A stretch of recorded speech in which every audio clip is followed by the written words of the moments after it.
Flachazos de una cámara antigua que revelan restos humanos acompañados de un sonido chirriante. Un esqueleto en descomposición abrazado a una tumba mientras suenan las alarmantes noticias violentas en la radio. Y el sofocante calor de la Texas de los 70 dan pie al cadáver de un armadillo sobre la carretera que atraviesa una camioneta llena no solo de los personajes de la masacre de Texas, sino también del crew de esta película de Tobe Hooper que tuvo que soportar uno de los rodajes más difíciles, asquerosos y escalofriantes de la historia del cine. Hoy hablaremos de cómo es que filmar la masacre de Texas fue casi tan traumático para los actores del crew como lo fue para sus personajes dentro de la historia, además de indagar en los hechos reales ocurridos que inspiraron este clásico del slasher. Era 1970 y el optimismo hippie del verano del amor de los 60s había sido eclipsado por los horribles actos de Charles Manson y su familia, además del recrudecimiento de la guerra de Vietnam. El ánimo social orbitaba hacia lo oscuro, lo violento, lo sórdido.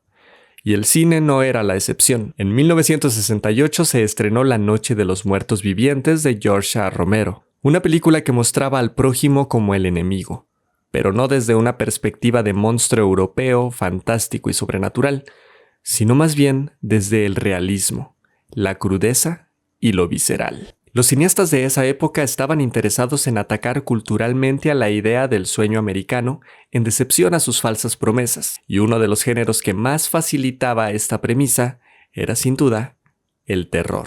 Mientras tanto, un joven director llamado Tobe Hooper se empezaba a dar a conocer en la industria por su trabajo documental. Así que después de ganar algunos festivales, decide coescribir su primer guión de ficción junto a Kim Henkel, La Masacre de Texas. La película inicia con un prólogo en texto que nos asegura que esta es una historia real, lo cual de entrada no es cierto, pero Hooper decidió ponerlo en referencia a la cantidad de noticias falsas que estaban surgiendo en los medios oficiales. Aunque sí es verdad que el propio Leatherface y cosas que suceden en la película sí estuvieron inspirados en asesinos y acontecimientos reales. Ed Gein, uno de los asesinos seriales más populares de la historia, quien fue objeto de inspiración para Psicosis de Hitchcock o incluso Hannibal Lecter. Lo fue también para esta familia de caníbales que además fabricaban todo tipo de muebles y accesorios con restos de esqueletos humanos. Pero no solo eso, sino que el director comenta que alguna vez una amiga suya, médico, le contó que cuando hacía sus prácticas en la universidad, desolló uno de los cadáveres de la escuela y se puso su cara como máscara para Halloween, sin ignorar una anécdota en la que él mismo estaba en una tienda haciendo una larga fila para comprar sus cosas. Y como tenía tanta prisa, vio una motosierra y se le ocurrió que usarla sería una manera de abrirse paso para pagar primero. Así que una vez teniendo el guión decidió contactar al crew y, como no tenían el mejor de los presupuestos, decidió valerse de actores que apenas estaban estudiando o que no tenían un gran renombre en la industria, por lo menos hasta ese momento. Es decir, gente que le interesaba el proyecto y que quería hacer cosas diferentes en cine.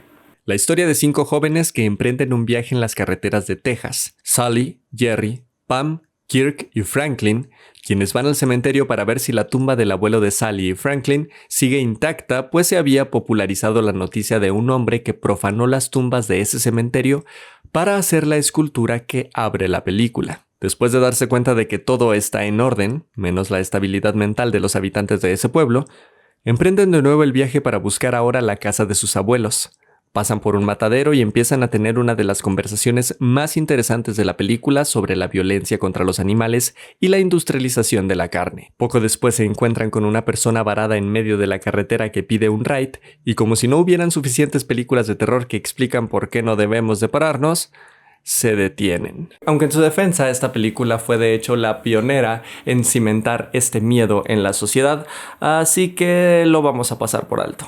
Resulta que suben a un hombre de aspecto bastante descuidado, con una mancha de sangre en la cara y una actitud errática que hace el ambiente muy incómodo, al punto que toma la navaja de Franklin y se corta la palma de la mano. Luego le toma una foto e intenta obligarlos a que se la compren, y al no hacerlo la quema en papel aluminio. Todo se pone mucho más tenso. Saca una navaja de su calcetín y le corta la mano ahora a Franklin.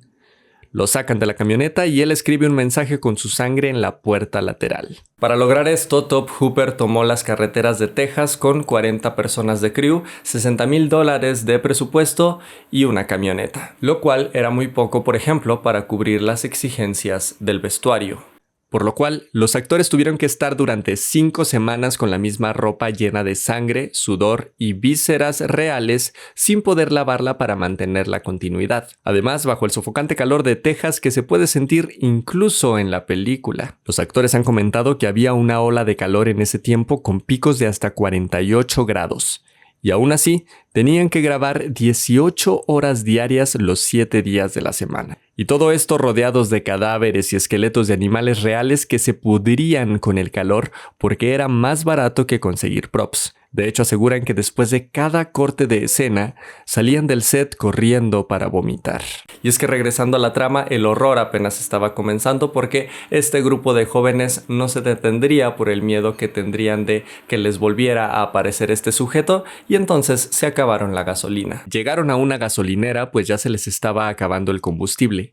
Y ahí se toparon con un sospechoso hombre que les dio indicaciones para llegar a la casa, pues no tenía gasolina que venderles. Y así lo hicieron hasta que cometieron su siguiente gran típico error del slasher: separarse. Se fue la pareja de Kirk y Pam a buscar un río y se toparon con uno, pero de sangre. Encontraron una casa perdida entre los matorrales, en la cual entró primero Kirk y fue atacado por el mismísimo Leatherface, con una muerte absolutamente realista y cruda, pero a la vez rápida y simple, sin tanta violencia ni sobreexplotación, como puede ser en la vida real, lo cual es muy chocante de ver, sobre todo porque después llega esta icónica escena con un plano contrapicado que hace parecer que la casa se come al personaje de Pam. Entra a la casa, se va por otro cuarto y llega a uno lleno de huesos y restos de animales y humanos reales, por lo cual podremos entender que esta escena fue especialmente horrible, no solo para el personaje de Pam, sino también para la actriz que la interpretó. De hecho, su compañera Marilyn Burns, quien interpretó a Sully, mencionó que esta parte de la escena fue particularmente traumática. Y es que estuvieron filmando 27 horas seguidas en un espacio aislado para que no entrara toda la cantidad de luz que había en el exterior. Esto solo incrementaba el calor y el hedor que se percibía ahí dentro. Y además, comenta que cuando le cortan el dedo para que el abuelo chupe su sangre, le cortaron realmente porque falló el mecanismo de efectos especiales, por lo cual asegura que por momentos perdía incluso el conocimiento. Y aunque definitivamente Marilyn fue quien más padeció este rodaje, tanto en la ficción como en la realidad, el resto del elenco tampoco estuvo muy cómodo que digamos. Gunnar Hansen, quien interpretó a Leatherface, confesó que su estado emocional empeoraba con el paso de los días. Pactó con el director no convivir demasiado con el resto del elenco para poder entrar en personaje, sumado a que, como no podían bañarse y era un hombre corpulento, apestaba tanto que nadie se acercaba. El ambiente en el set era muy incómodo, no había mucha comida, por lo cual todos estaban hambrientos, desvelados y asqueados. Porque por si no faltaba más, solo tenían un baño que compartían entre 40 personas. Incluso el actor Edwin Neal declaró que el rodaje de esta película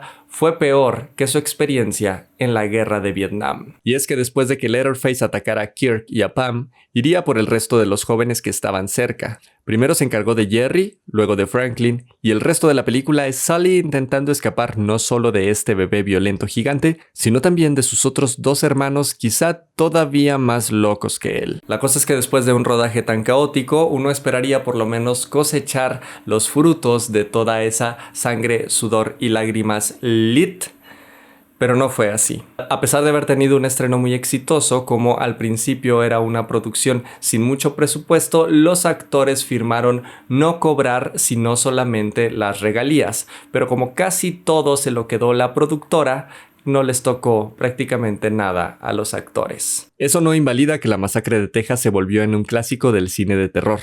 Llegaron a Cannes y varios festivales, además de tener una crítica mixta. Hay quien la considera una de las mejores películas de la historia por su innovadora manera de contar una narrativa a través de la cámara, de los distintos planos y ángulos que junto a su ritmo trepidante y fotografía de 16 milímetros que le da un aspecto poroso, hace de esta una experiencia incómoda y escalofriante. Sobre todo desde la perspectiva de que causaba terror la ambigüedad moral de los personajes. Ya no atemorizaba un fantasma, zombie o una figura paranormal, sino que el mal podía estar en tu vecino, alguien en medio de la carretera que pide ayuda o quien te atiende en la gasolinera. Sin embargo, también tuvo sus detractores, sobre todo aquellos que han criticado a lo largo de los años su explotación de la violencia, sobre todo en los personajes femeninos. Así como los planos que, aunque icónicos, sexualizan de más el cuerpo femenino. Y aunque no podemos negar todas estas acusaciones, también es cierto que retrata una realidad que estaba viviendo el país respecto al machismo de la época. Al final de cuentas es una casa de 3 hombres de 3 generaciones distintas, lo cual ya nos da un indicio de que algo tuvo que haber pasado con las mujeres, y cómo esta falta de figuras femeninas condiciona desde otra perspectiva los espacios. Otra de las lecturas que se han hecho tiene que ver con el vegetarianismo. Top Hooper ha comentado que fuera más allá de las lecturas que se han tenido de su película como una referencia a la pérdida del sueño americano, la crítica a la modernidad e industrialización o este tema del género, él considera que el principal mensaje de su película tiene que ver con la industrialización de la carne, el cómo se dispone de seres vivos para comer su carne o utilizarla para crear muebles o ropa. Es, en ese sentido, una película pro-vegetarianismo, por irónico que parezca. El mismo Guillermo del Toro ha declarado que se volvió vegetariano por un tiempo después de verla. Solo por un tiempo. Y aunque es cierto que tanto las secuelas como las precuelas de esta película han ido de mal en peor, la realidad es que sí ha servido de inspiración y referencia para un montón de películas de terror posteriores. Es decir, si la vemos por primera vez en la actualidad, vamos a darnos cuenta que hay un montón de lugares comunes y de clichés en el género, como el grupo de jóvenes en road trip, el diseño sonoro, incluso la misma estructura de la historia. Pero siempre tenemos que recordar que a todo cliché y lugar común corresponde un momento de originalidad, y esta es una de esas películas pioneras en el género del slasher. Es decir, que con su originalidad marcó una tendencia y un referente que luego se fue repitiendo a tal grado que se creó este cliché. Una de las películas más aterradoras de la historia, que está empapada de toda esta sordidez, porque fue además realizada en uno de los rodajes también más escalofriantes de la historia del cine. Si te gustó este video, te agradeceré que le des like, que lo compartas y que te suscribas a este canal si es que aún no lo has hecho, y también que te hagas miembro si es que quieres ser acreedor a un montón de videos exclusivos del Duerme Conmigo. Si te quedaste con ganas de ver más contenido, te invito también que vayas a mi canal de podcast Cenital, en donde cada semana platico con un artista, creador de contenido o persona interesante en general con quien tener una plática sobre un tema en específico. Espero te haya gustado y nos vemos en el siguiente video. Chao.